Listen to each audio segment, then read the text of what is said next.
What's up, Disney Infiniteers? Welcome to today's video where we get our first look at Disney Infinity 4.0 pre-alpha footage. Happy New Year to all of our subscribers. We haven't uploaded a video in a while, but we're hoping to continue consistent content uploads in 2019. Today we have something very special. A user on the Disney Infinity Reddit named 14 miles per hour discovered this video uploaded to Vimeo entitled, quote, Disney Infinity 4.0 Kingdoms pre-alpha UFG footage. And it shows off what Disney Infinity 4.0 was going to be all about. The video, which you'll see in full in just a few moments, showcases the design of Agrabah as well as key gameplay moments and character interactions within this mission. It also shows off some of the new companion mechanics which were being developed. Overall, the diversity in gameplay, creativity using the crossover of characters, and mission design makes this look like a toy box experience on steroids. It looked truly fun. United Front Games, where this video originated from,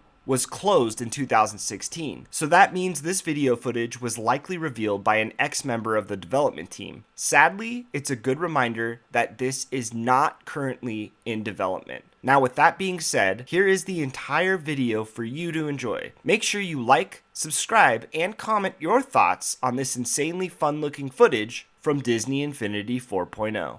Enjoy.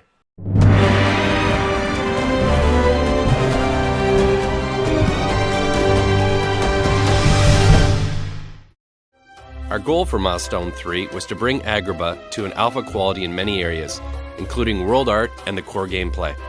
Agrabah can be played from beginning to end with all story and character beats included. Go now, we should. It can be accessed through the command line, but work is underway by Avalanche and UFG to make it available from the Kingdom's town. Jasmine, nice timing, as usual. As well, the companion AI and cameras are still in development, as are the cinematics in a basic first-pass state. Great job, little genie guy. We recorded UFG employees as placeholder voices for all the core Agrabah characters. Sense doubt, I do. Not being truthful, are you? Agrabah is made up of 4 key areas: the palace exterior, the dungeons, the palace courtyard, and the interior of the palace itself. Oh, come on! Many new expendables, set pieces, background elements, chose and tellable materials have been created for Agrabah, which will later be available in the toy box.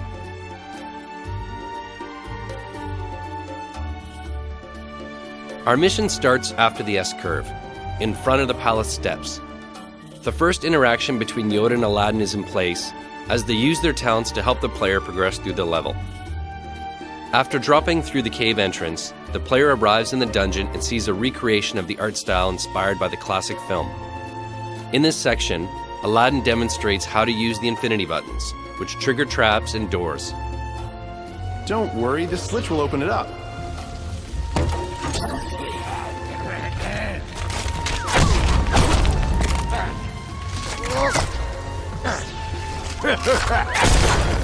The main dungeon area emphasizes stealth and trap gameplay.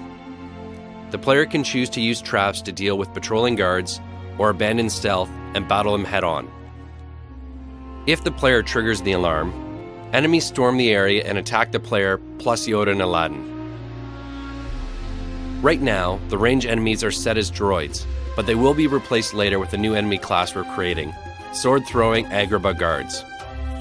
After dealing with patrolling guards, the player must make their way to a key that unlocks the gates and lowers a drawbridge. They have to adjust their speed to slow down or speed up while rail sliding. This is to ensure they're not split in half by the swinging axe traps. Encouraging exploration was an important goal for us, so the player can choose to explore the different pathways of the dungeon, discovering collectibles and finding hidden areas. After making their way to the Sultan, the player must engage in a larger battle against the guards with the help of his companions. Look at it!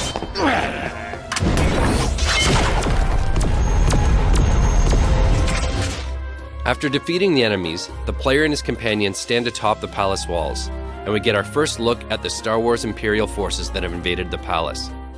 There, the Temp Jafar model makes a trade with the Empire for their support. Wait, They've captured Abu. But why is he an elephant? Beware! Over there, our enemy is. And there's the scarab. He's trading it for that strange device. We're too late. The next phase of gameplay requires the player to escort and protect Elephant Abu and make their way to the front entrance of the palace. Tuning of the turrets is still in progress.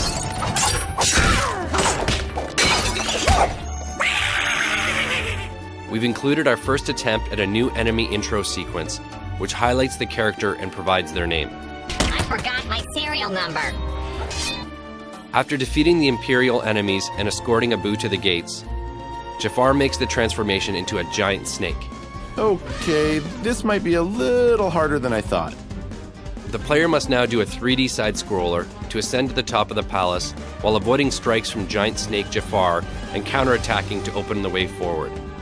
The boss fight sequence is at a first playable state and still requires a lot of tuning and polish.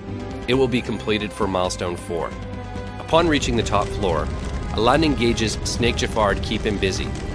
During this time, the player must confront a horde of Imperial enemies in order to disable the battery shields to gain access to Jafar's scepter.